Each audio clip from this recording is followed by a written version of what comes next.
আসসালামু আলাইকুম। আজ ২১শে জুন ২০২৬ রোববার। শুরু করছি চেঞ্জ টিভি প্রতিদিনের গল্প অনুষ্ঠান। দর্শক, আপনাদের সঙ্গে রয়েছি আমি মাহির দাইয়ান। শুরুতেই সংবাদ শিরোনাম। তারেক রহমানকে প্রশংসায় ভাসালো পাকিস্তানের মিডিয়া। বাংলাদেশ সীমান্তে ভারতের যুদ্ধ প্রস্তুতি। ইরানের হুঙ্কারে যুদ্ধে বন্ধের নির্দেশ ইসরায়েলের। এবার বিস্তারিত। প্রধানমন্ত্রী তারেক রহমানের চীন সফর প্রসঙ্গ। প্রধানমন্ত্রী তারেক রহমানের মালয়েশিয়া ও চীন সফর নিয়ে উচ্ছ্বাস প্রকাশ করেছে পাকিস্তানের গণমাধ্যম। দেশটির সোশ্যাল মিডিয়াতেও ব্যাপকভাবে চর্চা হচ্ছে বিষয়টির। বাংলাদেশের নতুন প্রধানমন্ত্রী ভারতকে তার সফর তালিকা থেকে বাদ দেয়ায় ইসলামাবাদের গণমাধ্যমগুলো প্রশংসায় ভাসিয়ে দিয়েছে তারেক রহমানকে। পাকিস্তানের রাষ্ট্রীয় গণমাধ্যম পাকিস্তান টিভিতে বলা হয়, বিগত ১৬ বছর বাংলাদেশকে ভারতের কলোনিতে পরিণত করেছিল শেখ হাসিনা। তার পতনের পর বাংলাদেশ এখন স্বাধীন কূটনীতির মাধ্যমে সমগ্র দক্ষিণ এশীয় সম্পর্ক তৈরিতে ভূমিকা রাখছে। এদিকে পাকিস্তানের সামাজিক যোগাযোগ মাধ্যমে নেটিজেনরাও তারেক রহমানের সফর নিয়ে নানা ধরনের ইতিবাচক মন্তব্য করছেন। রাহিদ এজাজ নামে ইসলামাবাদের এক সোশ্যাল মিডিয়া অ্যাক্টিভিটিস লিখেছেন, ১৯৭১ সালে পাকিস্তান বাংলাদেশের উপর নিপীড়ন চালিয়েছিল বলেই ভারতের সহযোগিতায় যুদ্ধ হয়েছিল, কিন্তু পরবর্তীতে ভারত ৫৫ বছর ধরে বাংলাদেশকে কেবল শোষণই করেছে। বর্তমানে বাংলাদেশের জনগণ ভারতীয় আগ্রাসনের বিরুদ্ধে রুখে দাঁড়িয়েছে, আর এই জনগণের নেতৃত্ব দিচ্ছেন প্রধানমন্ত্রী তারেক রহমান। এবার ভারত প্রসঙ্গ। বাংলাদেশ সীমান্ত থেকে মাত্র ১৩০ কিলোমিটার দূরে আসামের ডিগারু মিসাইল কমপ্লেক্সে রাক্ষস মোতায়েন করেছে ভারত। বাংলাদেশ ভারত সীমান্ত উত্তেজনার মধ্যে স্যাটেলাইট চিত্রে ধরা পড়েছে ভারতের আসামের ডিগারু মিসাইল কমপ্লেক্সের নতুন চিত্র।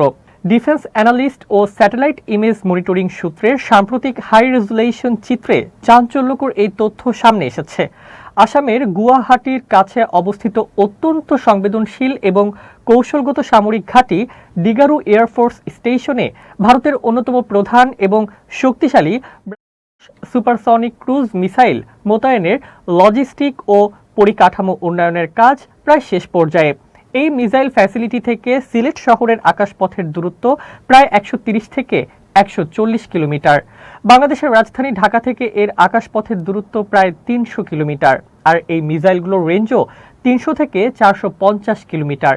২০২৪ থেকে ২০২৬ সালের স্যাটেলাইট ইমেজের তুলনামূলক বিশ্লেষণে দেখা গেছে, ডিগারুর ঘন বনাঞ্চল ও পাহাড় কেটে নতুন সিকিউরিটি পেরিমিটার, ভারী পরিবহন উপযোগী রাস্তা এবং সুরক্ষিত আন্ডারগ্রাউন্ড গোলাবারুদ রাখার বাংকার তৈরি করা হয়েছে। শেখ হাসিনার সরকারের পতনের পর খুব দ্রুতই তারা এই কাজকে এগিয়ে নিয়ে গেছে। মুখ্যমন্ত্রী শুভেন্দু অধিকারী ভারতীয় সীমান্তরক্ষী বাহিনী বিএসএফ এর জন্য বাংলাদেশ লাগোয়া সীমান্তে জমি অধিগ্রহণের যে ঘোষণা দিয়েছেন তা ভণ্ডুল করে দিয়েছেন স্থানীয় কৃষকরা। সরকারের পক্ষ থেকে ৫০০ একরের বেশি জমি অধিগ্রহণ করে বিএসএফ এর হাতে তুলে দেওয়ার কথা জানানো হলেও মুর্শিদাবাদ জেলায় এই প্রক্রিয়া শুরু করতেই রাজ্য প্রশাসনকে কৃষকদের প্রবল প্রতিরোধের মুখে পড়তে হয়েছে। সীমান্তে কাঁটাতারের বেড়া নির্মাণের জন্য মানুষের ফসলি জমি কেড়ে নেওয়ার এই রাজনীতি নিয়ে বিস্তৃত প্রতিবেদন প্রকাশ করেছে পশ্চিমবঙ্গের প্রধান মানবাধিকার সংস্থা association for protection of Democratic rights APDR। সংগঠনের মুর্শিদাবাদ জেলা সম্পাদক রাহুল চক্রবর্তী প্রতিবেদনটি চিঠি আকারে জেলা প্রশাসকের কাছে পাঠিয়েছেন। APDR মুর্শিদাবাদ জেলা কমিটির ৯ সদস্য ডোমকল ব্লকের ঘোষপাড়া সর্বপল্লী ভূত গাড়ির মাঠ পর্যবেক্ষণ করেন এবং কৃষকদের সঙ্গে কথা বলেন। এই মাঠে প্রায় ১৫,০০০ বিঘা অত্যন্ত উর্বর ৩ ফসলি জমি রয়েছে, যার উপর দক্ষিণ ঘোষপাড়া, সর্বপল্লী, ফরাজিপাড়া, মুরাদপুর ও উত্তর ঘোষপাড়া এই ৫টি গ্রামের প্রায় ৬০০ কৃষক পরিবার সম্পূর্ণভাবে কৃষির উপর নির্ভরশীল। সরকারি খাতায় নথিভুক্ত এই বিস্তীর্ণ কৃষি জমিতে সারা বছর পাট, গম, কলাই, মসুর, রসুন, পেঁয়াজ ও অন্যান্য সবজির প্রচুর ফলন হয়। কৃষকরা প্রতিনিধি দলকে জানিয়েছেন, তারা মূলত ক্ষুদ্র কৃষক। পরিবার প্রতি জমির পরিমাণ সর্বোচ্চ ২ বিঘা। বাপদাদার আমল থেকে তারা এই জমিতে চাষাবাদ করে আসছেন। এই জমিটুকুই তাদের বেঁচে থাকার একমাত্র সম্বল। সীমান্তে ২৭ কিলোমিটার এলাকায় কাঁটাতারের বেড়া নির্মাণ করতেই শুভেন্দু সরকার বিএসএফকে এই জমি দেওয়ার উদ্যোগ নিয়েছে। কৃষকরা সাফ জানিয়ে দিয়েছেন তারা কোনো মতেই এই জমি বিক্রি করবেন না। এ নিয়ে পরিস্থিতি উত্তপ্ত হয়ে ওঠে গত ৩১ মে। ডোমকল মহকুমার সীমান্তবর্তী অঞ্চলে বিএসএফ হঠাৎ করেই লাল পতাকা টানিয়ে প্রায় ১৫,০০০ বিঘা জমি অধিগ্রহণ করতে যায়। এর প্রতিবাদে কৃষকরা তুমুল বিক্ষোভ শুরু করেন। ভূতগাড়ির মাঠ সংলগ্ন সড়কে বিপুল সংখ্যক কৃষক অবস্থান নিলে যান চলাচল সম্পূর্ণ বন্ধ হয়ে যায়। জলঙ্গি থানার পুলিশ ও বিএসএফ যৌথভাবে জমায়েত ছত্রভঙ্গ করতে এলে কৃষকদের সঙ্গে তাদের ব্যাপক বচসা বাধে। শেষ পর্যন্ত পুলিশ প্রশাসন কৃষকদের চাষের জমি দখল না করার মৌখিক আশ্বাস দিলে কৃষকরা সড়ক ছেড়ে যান। কৃষকরা জানিয়েছেন বিএসএফ তাদের চাষের জমি ছেড়ে দিয়ে অন্য কোনো জায়গায় নিজেদের শিবির বানালে তাতে তাদের কোনো আপত্তি নেই।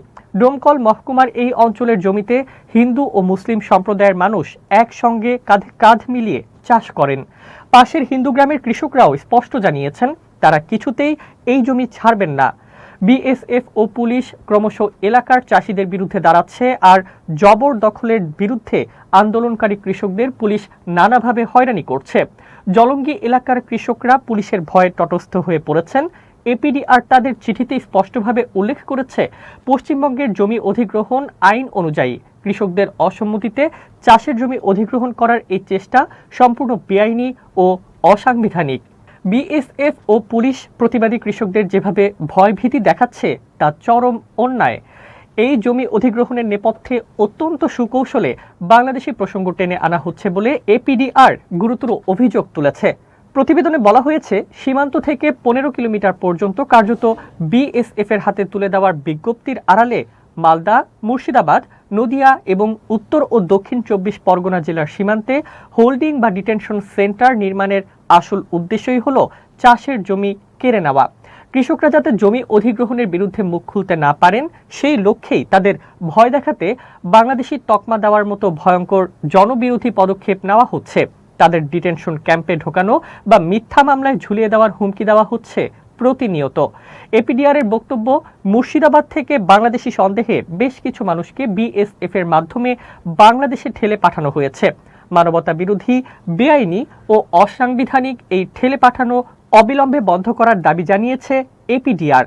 সংগঠনটি স্পষ্ট জানিয়েছে, এ পর্যন্ত ঠেলে পাঠানো সব মানুষের পরিচয় প্রকাশ করতে হবে এবং বাংলাদেশি অনুপ্রবেশকারী বলে সাধারণ মানুষকে হেনস্থা করা বন্ধ করতে হবে। দেশের আইন অনুযায়ী সন্দেহ হলেই কাউকে দিনের পর দিন আটক রাখা যায় না। কেবল আদালতে আইনি প্রক্রিয়ায় বাংলাদেশি প্রমাণিত হলেই কাউকে বাংলাদেশ সরকারের মাধ্যমে সেদেশে পাঠানো যেতে পারে।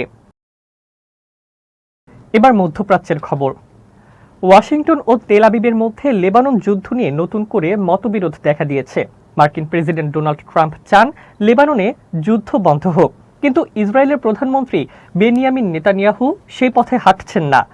যুক্তরাষ্ট্র ও ইরানের মধ্যে হওয়া নতুন সমঝোতা স্মারককে লেবানন সহ সব ফ্রন্টে যুদ্ধ বন্ধের কথা বলা হয়েছে।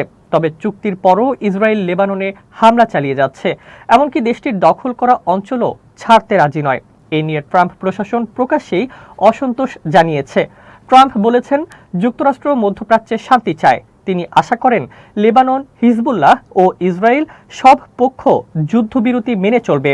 ইরানও শুরু থেকেই বলে আসছে, লেবাননে হামলা বন্ধ না হলে তারা কোনো চূড়ান্ত চুক্তি করবে না।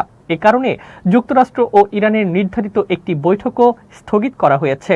মার্কিন ভাইস প্রেসিডেন্ট জেডি ভ্যান্সও ইসরায়েলের সমালোচনা করেছেন। তিনি বলেন, শান্তি আলোচনা কাছাকাছি গেলেই লেবাননে নতুন হামলা হয় এবং নিরীহ মানুষ মারা যায়। এটি গ্রহণযোগ্য নয়। ভ্যান্স আরও বলেন, ইসরায়েল মাত্র ৯০ লাখ মানুষের একটি দেশ। শুধু সামরিক শক্তি দিয়ে সব সমস্যার সমাধান করা সম্ভব নয়। এদিকে ইসরায়েলের প্রভাবশালী লবি সংগঠনগুলো ট্রাম্পের ইরান চুক্তির সমালোচনা করেছে। তাদের দাবি, এই চুক্তি ইসরায়েলের সামরিক পদক্ষেপের স্বাধীনতা সীমিত করবে। বিশ্লেষকদের মতে, লেবানন ইস্যুই এখন যুক্তরাষ্ট্র ইরান চুক্তির সবচেয়ে বড় পরীক্ষা।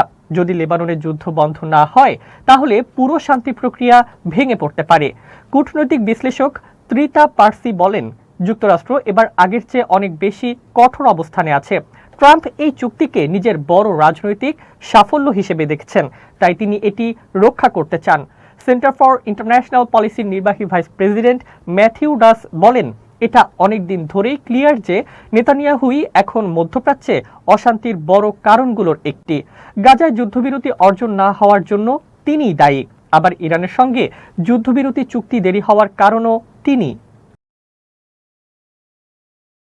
লেবাননের দক্ষিণাঞ্চলে ইসরায়েলের সেনাবাহিনীকে হামলা বন্ধের নির্দেশ দিয়েছেন ইসরায়েলি প্রধানমন্ত্রী ও প্রতিরক্ষা মন্ত্রী। যুদ্ধবিরতি সত্ত্বেও সশস্ত্র গোষ্ঠী হিজবুল্লাহর সঙ্গে ইসরায়েলি সেনাদের লড়াই চলছিল। সেনাবাহিনীকে এই নির্দেশ দেওয়া হয় বলে জানিয়েছেন এক কর্মকর্তা। গত শুক্রবার দক্ষিণ লেবাননে তীব্র হামলা ও পাল্টা হামলার ঘটনা ঘটে। ওই দিন হিজবুল্লাহর হামলায় 4 ইসরায়েলি সেনা নিহত হন। অপরদিকে দখলদারদের হামলায় প্রায় 30 লেবাননি প্রাণ হারান।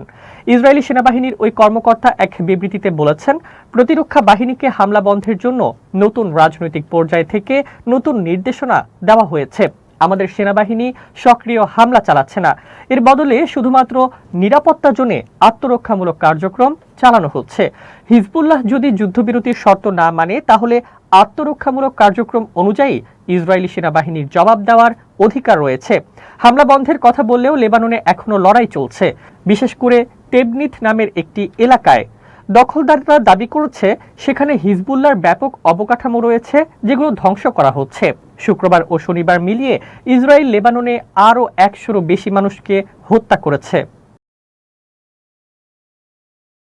হরমুজ প্রণালীর মাঝামাঝি অংশে প্রায় 80টি বিস্ফোরক মাইন ছড়িয়ে রয়েছে, যার ফলে বিশ্বের অন্যতম গুরুত্বপূর্ণ এই সামুদ্রিক পথ দিয়ে স্বাভাবিক জাহাজ চলাচল এখনো পুরোপুরি চালু করা সম্ভব হচ্ছে না।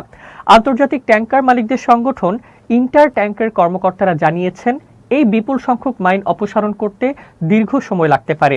যুক্তরাষ্ট্র ও ইরানের মধ্যে সম্প্রতি স্বাক্ষরিত সমঝোতা স্মারকের পর বৃহস্পতিবার থেকে কিছু জাহাজ পারস্য উপসাগর ছেড়ে হরমুজ প্রণালী দিয়ে যাতায়াত শুরু করলেও পরিস্থিতি এখনো স্বাভাবিক নয়। বিশেষজ্ঞদের মতে, যুদ্ধবিরতি কার্যকর থাকলেও মাইন, নৌ নিরাপত্তা ঝুঁকি এবং অন্যান্য প্রতিবন্ধকতার কারণে বৈশ্বিক বাণিজ্যে চাপ অব্যাহত থাকবে। Intertanko marine director Phil Belcher বলেন, হরমুজ প্রণালীর মাঝখানের মূল নৌপথ বর্তমানে কার্যত বন্ধ এবং অত্যন্ত ঝুঁকিপূর্ণ। তিনি জানান, সর্বশেষ তথ্য অনুযায়ী সেখানে প্রায় 80টি মাইন রয়েছে, একটি বিশাল সংখ্যা, এবং সেগুলো পরিষ্কার করতে সময় লাগবে। সংঘাত চলাকালে ইরান প্রণালীর কেন্দ্রীয় নৌপথে এসব মাইন পেতে রাখে, যাতে ট্যাঙ্কার ও বাণিজ্যিক জাহাজের চলাচল সীমিত করা যায়। এর ফলে প্রায় 20,000 নাবিক দুই পাশে আটকা পড়েন। যদিও কিছু জাহাজ মার্কিন সহায়তায় রাতে ওমান উপকূল ঘেঁষে গোপনে চলাচল করেছে, আবার কিছু জাহাজ অতিরিক্ত অর্থ পরিশোধ করে ইরানি জলসীমায় প্রবেশ করেছে, যাকে অনেকে তেহরানের টোল বুথ বলে অভিহিত করছেন। সংঘাত শুরুর আগে প্রতিদিন গড়ে 130টি জাহাজ এই প্রণালী অতিক্রম করত এবং বিশ্বের প্রায় 20% তেল এই পথ দিয়ে পরিবাহিত হতো। এখন জাহাজগুলোকে বিকল্প ও সংকীর্ণ রুট ব্যবহার করতে হচ্ছে, যা দুর্ঘটনার ঝুঁকি বাড়িয়ে দিয়েছে। বেলচার পরিস্থিতিকে একটি মহাসড়কের সঙ্গে তুলনা করে বলেন, মহাসড়কের মাঝের লেন বন্ধ থাকলে যেমন গাড়িগুলোকে পাশের সরু অংশ দিয়ে চলতে হয়, এখানেও ঠিক তেমন পরিস্থিতি তৈরি হয়েছে। এদিকে জাহাজ চলাচলে আরেকটি বড় উদ্বেগ হলো নেভিগেশন ব্যবস্থায় ইলেকট্রনিক বিঘ্ন বা সিগন্যাল জ্যামিং। অভিযোগ রয়েছে, সংঘাতের সময় ইরান এমন প্রযুক্তি ব্যবহার করেছে যার কারণে অনেক জাহাজের অবস্থান নির্ধারণ ব্যবস্থা অকার্যকর হয়ে পড়ে। ফলে দুর্ঘটনা, সংঘর্ষ বা জাহাজ ডুবে যাওয়ার ঝুঁকি বেড়ে গেছে। বিশ্বের অন্যতম সামুদ্রিক তথ্য সেবা প্রতিষ্ঠান লয়েডস লিস্টের প্রধান সম্পাদক রিচার্ড বিট বলেন, পরিস্থিতি এখনও অনিশ্চিত। তার মতে, চলতি বছরের মধ্যে হরমুজ প্রণালীতে জাহাজ চলাচল পুরোপুরি স্বাভাবিক হয়ে যাবে বলে মনে করা হয় না। বর্তমানে প্রায় 600 জাহাজ পারস্য উপসাগরে অপেক্ষমান রয়েছে, যেগুলোর অনেকেই ফেব্রুয়ারি থেকে নোঙর করে আছে। ফলে তৈরি হওয়া জট কাটতেও সময় লাগবে। এবার দেশের বাইরের খবর। পশ্চিমবঙ্গ দিবসের অনুষ্ঠানে দেশভাগ, অবৈধ অনুপ্রবেশ ও ভারত বাংলাদেশ সীমান্তে কাঁটাতারের বেড়া নির্মাণ ইস্যুতে কংগ্রেস, বামপন্থী দল ও তৃণমূল কংগ্রেসের সমালোচনা করেছেন ভারতের প্রধানমন্ত্রী নরেন্দ্র মোদী। তিনি অভিযোগ করেন, দশকের পর দশক ধরে পশ্চিমবঙ্গকে অবৈধ অনুপ্রবেশকারীদের আড্ডায় পরিণত হতে দেওয়া হয়েছে। হুগলির তারকেশ্বরে আয়োজিত পশ্চিমবঙ্গ দিবসের অনুষ্ঠানে এসব কথা বলেন নরেন্দ্র মোদী। অনুষ্ঠানে তার সঙ্গে উপস্থিত ছিলেন পশ্চিমবঙ্গের নেতা শুভেন্দু অধিকারী এবং রাজ্যপাল আর.এন. রবি। ভারতের প্রধানমন্ত্রী বলেন, দেশ ভাগের সময় কংগ্রেস বাংলাকে অবহেলায় ফেলে রেখেছিল। পরে কংগ্রেস, বামপন্থী দল এবং তৃণমূল কংগ্রেস তোষণের রাজনীতি করেছে বলে অভিযোগ করেন তিনি। মোদি বলেন, রবীন্দ্রনাথ ঠাকুর, বঙ্কিমচন্দ্র চট্টোপাধ্যায়, নেতাজি সুভাষচন্দ্র বসু ও ঈশ্বরচন্দ্র বিদ্যাসাগরের মাটিতে বিদেশি বিচারধারা চাপিয়ে দেওয়া হয়েছে। প্রথমে কংগ্রেস, পরে বামপন্থীরা, এরপর তৃণমূল। দশকের পর দশক পশ্চিমবঙ্গকে অবৈধ অনুপ্রবেশকারীদের আড্ডা হয়ে উঠতে দিয়েছে। তিনি বলেন, 1946 সালের কলকাতা ও নোয়াখালীর সাম্প্রদায়িক সহিংসতায় বহু নিরীহ মানুষ প্রাণ হারিয়েছিলেন। দেশভাগের বেদনা সত্ত্বেও বাংলা তার স্বকীয়তা ও পরিচয় অটুট রেখেছে বলেও মন্তব্য করেন তিনি। পশ্চিমবঙ্গ দিবসের তাৎপর্য তুলে ধরে মোদি বলেন, আমরা শুধু একটি দিন উদযাপন করছি না, ইতিহাসকে স্মরণ করছি।